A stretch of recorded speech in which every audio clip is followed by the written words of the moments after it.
বুকের মধ্যে লালিত স্বাধীনতার চেতনা থেকে বিচ্যুত হতে পারি? সেটা তো হতে পারি না। সুতরাং যতটুকু নিরপেক্ষ ততটুকুই থাকতে হবে যতটুকু সংবিধানের সঙ্গে সামঞ্জস্যপূর্ণ হয়। তবে মুখ থেকে কথা যখন বেরোয় তখন তার উপর নিয়ন্ত্রণ থাকে না। একজন মুক্তিযোদ্ধা হিসাবে সেজন্যই হয়তো আমি একেবারে উচ্ছ্বাসিত বক্তব্য দিতে পারি না এখানে। আমি যেটুকু আমার সাথে আমার আসনের সাথে সামঞ্জস্যপূর্ণ হয় ততটুকুই কথায় বলার চেষ্টা করছি। প্রিয় বন্ধুগণ, আমাকে বাংলাদেশ আওয়ামী লীগ বা তার জোট আমাকে সমর্থন করেছিল, তাই আজ আমি এখানে। আজকে কয়েকবার আমার কথা এখানে আলোচিত হয়েছে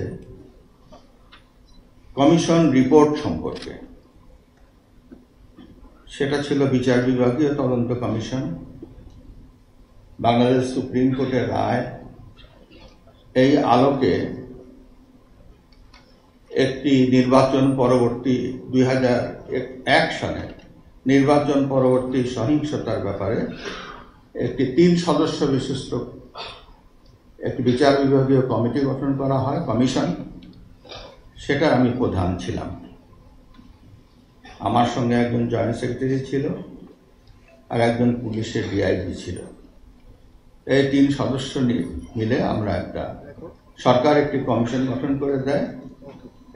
এই কমিশন আমরা 1 বছর 3 মাস কাজ করেছি, যদিও সুপ্রিম কোর্ট সময় করে দিয়েছিল আমাদেরকে মাত্র 6 মাস।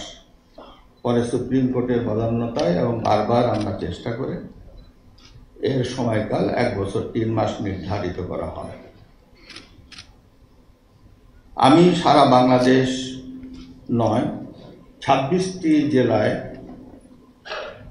আমি নিজে গিয়েছি, আমার কমিশন গেছে, এবং কমিশন আইন অনুযায়ী আমরা দায়িত্ব পালন করেছি। তারপরে আমি রিপোর্ট দিয়েছি। রিপোর্ট পাওয়ার পরে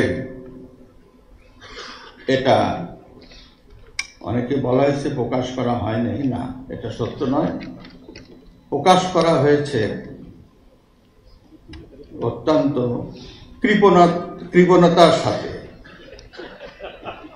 অর্থাৎ যেখানে শত শত কপি, হাজার হাজার কপি এটা ছাপানো উচিত ছিল, তা না করে আমাদের স্বরাষ্ট্র মন্ত্রণালয় মাত্র 50টি কপি ছাপিয়েছেন। আর যারা বলেছেন যে এটা প্রকাশ হয় নাই, প্রকাশ হয়েছে। এবং বাংলাদেশের ইতিহাসে আমার মনে হয় আমার রিপোর্টটি গেজেট নোটিফিকেশন হয়েছে। সরকার এটাকে গেজেট আকারে প্রকাশ করেছে।